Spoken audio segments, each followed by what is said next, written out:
جب خندق کی جنگ میں صحابہ نے خندق کھودی تو وہ 30 فٹ چوڑی تھی، 30 فٹ، اور وہ 22 فٹ گہری تھی، 22 فٹ۔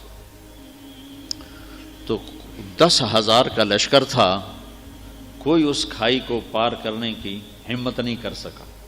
تو عمر بن عبد ود، یہ بڑا شاہ سوار تھا اور 100 جنگیں لڑ چکا تھا، اس نے پھر اپنے گھوڑے کو اٹھایا اور دوڑاتا ہوا آ کر اس نے یوں جو اس کی لگام کو کھینچا ہے تو اس کے گھوڑے نے چھلانگ لگائی تو 30 فٹ کی کھائی کو پار کر کے صحابہ کے لشکر میں جا کھڑا ہوا۔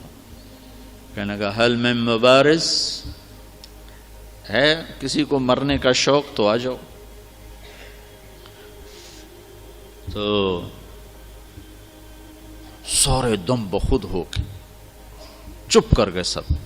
تو حضرت علی کی عمر تھی 21 سال، وہ کھڑے ہو گئے، یا رسول اللہ میں جاتا ہوں۔ اب کہ بیٹھو، یہ عمر ہے، عمر۔ اس نے پھر کہا ہے کسی کو جنت میں جانے کا شوق جس جنت کے دعوے کرتے ہو؟ تو کوئی نہیں کھڑا ہوا۔ حضرت علی کھڑے ہوئے، یا رسول اللہ میں جاتا ہوں۔ ہم نے کہا بیٹھو، یہ عمر ہے، عمر۔ پھر تیسری دفعہ اس نے کہا کدھر گئے تمہارے جنت کے شوق؟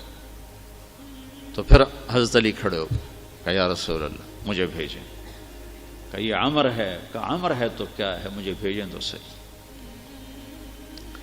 تو اچھا کہا جاؤ، پھر ان کے لیے دعا کی۔ تو یہ بچے سے وہ 100 جنگیں لڑا ہوا۔ تو حضرت علی شعر پڑھا کرتے تھے، انا الذی سمتنی امی حیدرا کلیس غابات کریہ المنظرا وفیہم بالصاع کیل السندرا۔ میں وہ ہوں جس کا نام اس کی ماں نے حیدر رکھا ہے، شیر، جو جنگل کا بڑا شیر شہنشاہ ہوتا ہے، اور میری تلوار ناپ تول کے کھوپڑیاں توڑتی ہے۔ تو جب وہ آئے نا تو اس نے پہچانا نہیں۔ کہنے لگا کون ہو؟ کہا علی۔ کہا بن عبد مناف؟ وہ پیچھے لے گئے۔ کہا نہیں بن ابی طالب۔ کو بھتیجے تو کہاں سے آ گیا؟ میں نہیں تمہیں قتل کرنا چاہتا۔ وہ اتنا مطمئن تھا۔ کہا میں نہیں تمہیں قتل کرنا چاہتا۔ کہا چاچا میں تو تمہیں قتل کرنا چاہتا ہوں۔ تو اس کو اتنا غصہ آیا، اس نے گھوڑے سے چھلانگ لگائی، وہ علی پہ ایسا جارحانہ حملہ کیا کہ علی کو پیچھے دھکیل دیا۔ تو غبار اٹھا، دونوں غبار میں چھپ گئے۔ تو اللہ کے نبی نے ہاتھ اٹھایا، یا اللہ علی کی مدد فرما۔ تو اس نے تھوڑی دیر کے بعد اس نے جو وار کیا جو سر پہ لگا حضرت علی کے ترچھا، اور کندھے پہ آ کے لگا، کندھا زخمی ہو گیا۔ تو اتنے میں حضرت اللہ کے نبی کی دعا ہوئی، یا اللہ علی کی مدد فرما۔ تو حضرت علی نے بڑھ کے وار کیا، اس نے ڈھال پہ روکا، وہ ڈھال کٹ گئی، سیدھا اس کی کھوپڑی پہ لگا اور 2 ٹکڑے ہو کو نیچے گر گیا۔ حضرت حسن اور حسین بیمار ہو گئے۔ تو اللہ کے نبی خبر لینے آئے تو دونوں بچے بیمار تھے۔ تو آپ نے کہا حضرت فاطمہ سے روزے کی منت مان لو کہ اللہ تعالیٰ بچوں کو شفا دے تو ہم روزے رکھیں گے۔ تو دونوں میاں بیوی نے 3 روزوں کی منت مانی کہ اللہ ہمارے بچوں کو شفا دے، ہم روزہ رکھیں گے۔ تو اللہ نے ان کو ٹھیک کر دیا۔ تو دونوں میاں بیوی نے روزہ رکھا اور افطاری کا سامان گھر میں نہیں تھا۔ تو ایک یہودی تھا شمعون، حضرت علی اس کے پاس گئے، کہا کوئی مزدوری ہے؟ کوئی مزدوری ہے؟ کہاں ہے؟ یہ اون ہے، یہ صاف کر دو تو تمہیں جو دوں گا، کچھ جو دوں گا۔ تو وہ اون لے کر گھر میں آئے، حضرت فاطمہ کو دی کہ صاف کر دو۔ انہوں نے اس کو دوپہر تک صاف کیا، وہ واپس لے گئے۔ تو اس نے تھوڑے سے جو دے دے، تو انہوں نے پیس کے آٹا بنایا، کھانا بنایا، روٹی بنائی، سالن تو تھا نہیں۔ دونوں میاں بیوی افطاری کے لیے بیٹھے ہیں کہ دروازے پہ آواز آئی، مسکین ہوں اللہ کے نام پہ کچھ دو۔ تو دونوں نے ایک دوسرے کو دیکھا، تو آدھی روٹی دے دیتے یا ایک روٹی دے دیتے، ایک خود آدھی آدھی کھا لیتے۔ دونوں روٹیاں اٹھا کے اس کو دے دیں، اور پانی پہ افطار کر لیا۔ رات کو بھی کھانے کو کچھ نہیں تھا تو پانی پہ کھجور پہ روزہ رکھا۔ اگلے دن پھر حضرت علی شمعون یہودی کے پاس گئے اور اس سے اون لے کر آئے۔ حضرت فاطمہ نے اس کو سارا دن صاف کیا، عصر سے پہلے مزدوری ملی، اس کو پیس کر آٹا بنا کر روٹی بنا کر میاں بیوی کھانے پر بیٹھے تو دروازے پہ آواز لگی، یتیم ہوں اللہ کے نام پہ کچھ دو۔ تو دونوں نے ایک دوسرے کو دیکھا اور ساری روٹیاں اٹھا کر اس کو دے دیں اور پانی پہ روزہ افطار کر لیا۔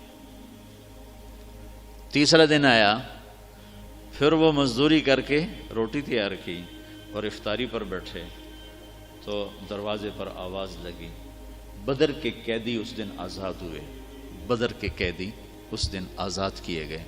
تو ایک قیدی دروازے پر آ گیا، قیدی ہوں ابھی چھوٹا ہوں اللہ کے نام پہ کچھ دو۔